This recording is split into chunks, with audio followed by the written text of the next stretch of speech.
Why I no longer put people on a pedestal? Because we're all fucked up our own way. We all have demons.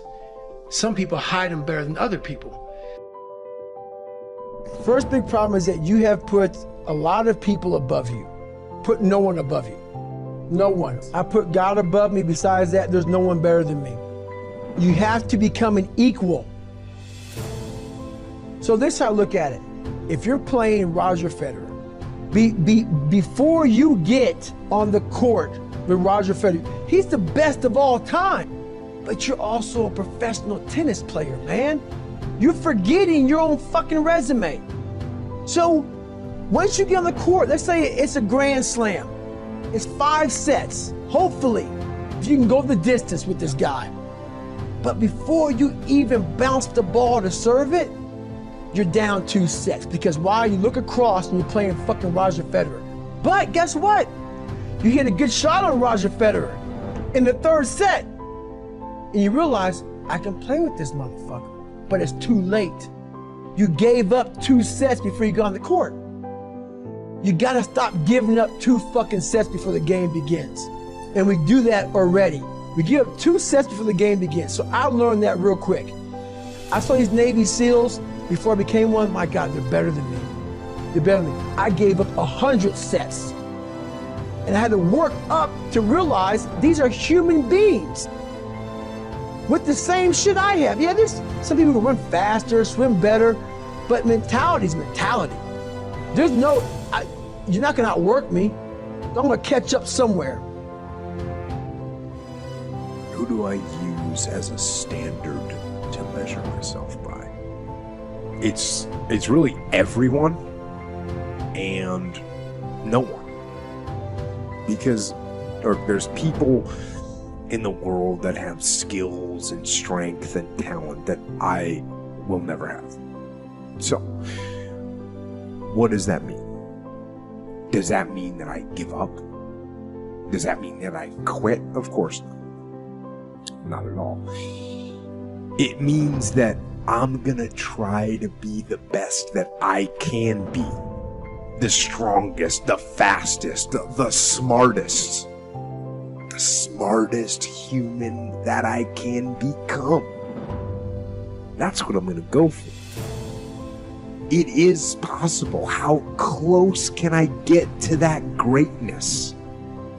How close can I get to that glory? My glory happens in the darkness of the early morning, in solitude, alone, where I try. And I try, and I try again to be everything that I possibly can be. The best that I possibly can be. Better than I was yesterday. And better than other people thought I could be. Faster and stronger and smarter, and with one victory that no one can ever take away from me. A victory that is earned every single day.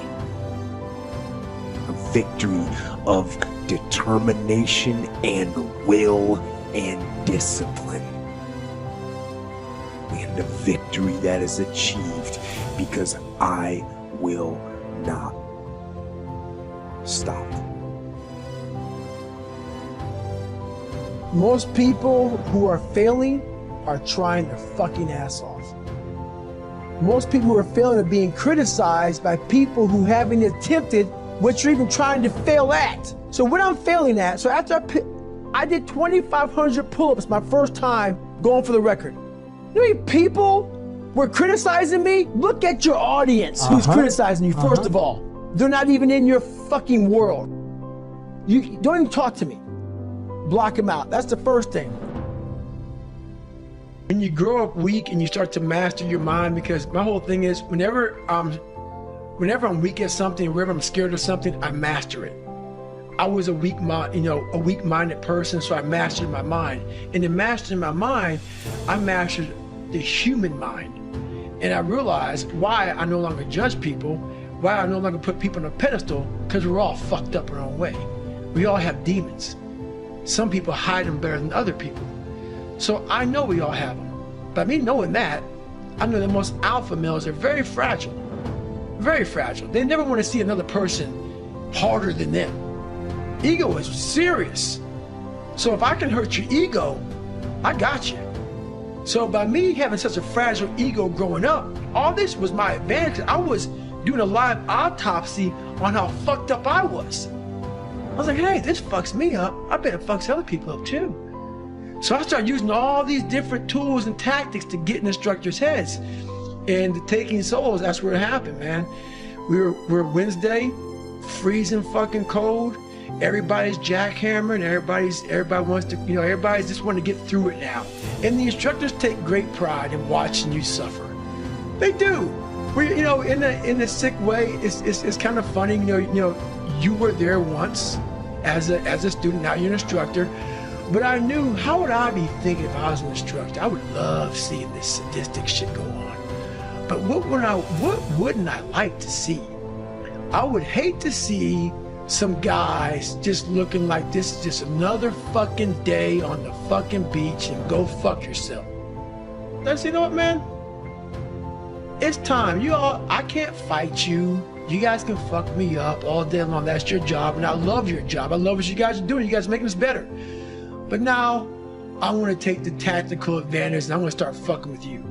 I had a couple of hardcore motherfuckers, and everybody right now is kind of like in their own world. Let's just get through this, man. I can't wait till Friday so we can graduate, how we can get going. I said, let's go ahead and have some fun. I said, we're gonna start fucking with these guys. So the evolution here was we just got through with med check, and I was like the boat crew leader of boat crew 2. So I'm in the front of the boat, and I tell our guys, this is what we're gonna do.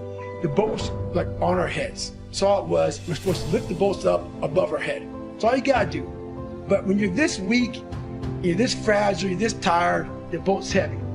So there's a thing you can do when you do boat presses. You can get the boat, like just toss it up and catch it. And that shows like you're jacked up. So everybody's holding the boat and they're shaking and the boat's starting to come down their head, and all the boat crews are all lined up and they're fucked up. And I'm looking at that, and I turn around my boat and say, hey guys, it's time to fucking take some souls. And they're like, what the fuck are you talking about?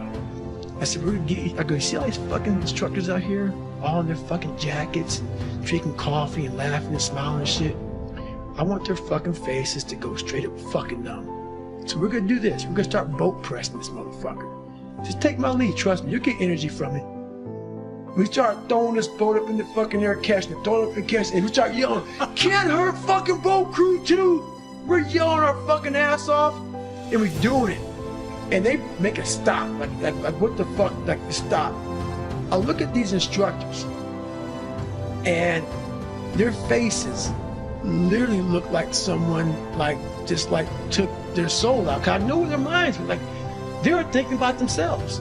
Like, what the fuck just happened, man? I know me on Wednesday, I couldn't have done that.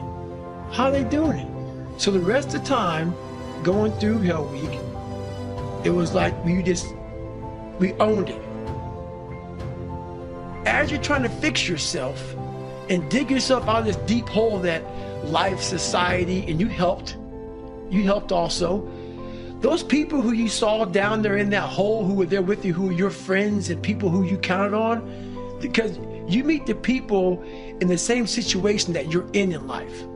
Those people become your friends. And the second you try to get out of that situation and become better, those people are in that grave, in that dungeon, just yanking at your heels.